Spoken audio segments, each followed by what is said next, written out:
octobre 1911, Pierre Dansereau est décédé le 28 septembre 2011. Il venait de la région d'Outremont, à Montréal, d'une famille bourgeoise, où il était l'aîné parmi 5 enfants. Au fil des années, il est devenu un expert reconnu mondialement dans le domaine de l'écologie. Moi, si j'osais faire de la propagande publique, je dirais que je n'achète rien, mais rien de ce qui est d'objet de propagande à la télévision. Il est reconnu comme étant optimiste et pionnier mondial de l'écologie. Il a d'abord commencé comme collaborateur au Jardin botanique de Montréal avec frère Marie-Victorin. À cette époque, il travaillait surtout les sciences naturelles comme la taxonomie végétale et l'écologie naturelle pour ensuite se diriger vers les sciences sociales. À travers sa carrière, Pierre Dansereau a enseigné dans une vingtaine d'universités sur 5 continents et publié plus de 600 écrits scientifiques. Il s'est aussi impliqué dans des causes politiques et sociales comme Jeune Canada. Ses multiples recherches lui ont mérité plusieurs prix prestigieux. Par exemple, il est membre de la Société royale du Canada et nommé comme grand officier de l'Ordre national du Québec. De plus, il a reçu une quinzaine de doctorats honorifiques.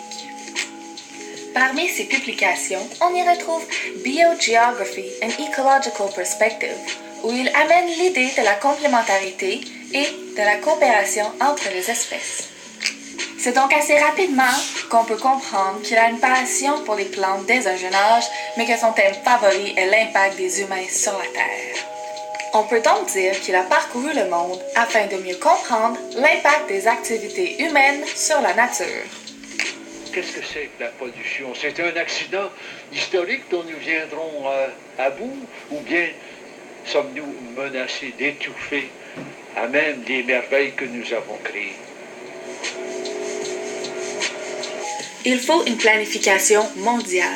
Le problème des pluies acides nécessite une solution générale. Durant ces 8 années à la présidence des États-Unis, Ronald Reagan a cherché à nier le problème. Il utilisait la phrase qui termine tous les travaux de recherche « Nous n'en savons pas encore assez long, il faudrait continuer les recherches. » Or, nous en savons amplement pour entreprendre le processus de dépollution. Il faut un accord majeur, rigoureux et policier entre Washington et Ottawa pour venir au bout du problème. D'ailleurs, son genre privilégié est les écrits scientifiques. Son style d'écriture est assez particulier. Il utilise des démarches d'inspiration transdisciplinaires où il lie plusieurs champs d'études et de nombreuses thématiques. Par exemple, l'éco-citoyenneté, la pédagogie et la sociologie politique, entre autres. Pour cet auteur, il fallait décloisonner les connaissances pour permettre un rapprochement des domaines issus des sciences naturelles et des sciences humaines. Moi, développement durable, je préfère beaucoup dire développement soutenable. Parce que le développement durable, demander à quelqu'un sur la rue Saint-Jacques ce que ça veut dire, on dit, on continue comme on est, je suis bien comme je reste comme j'ai. Ça va faire durer les investissements et le comportement, la psychologie actuelle, c'est-à-dire la dominance de l'argent sur toute autre valeur. On voit ici que M. Dansereau mobilise des concepts de plusieurs disciplines.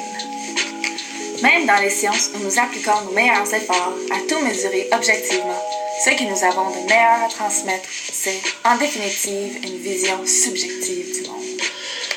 Pour l'amour du ciel, pensons un peu plus à ce qui s'en vient, parce que c'est vraiment un signe de fin du monde qu'on vit actuellement.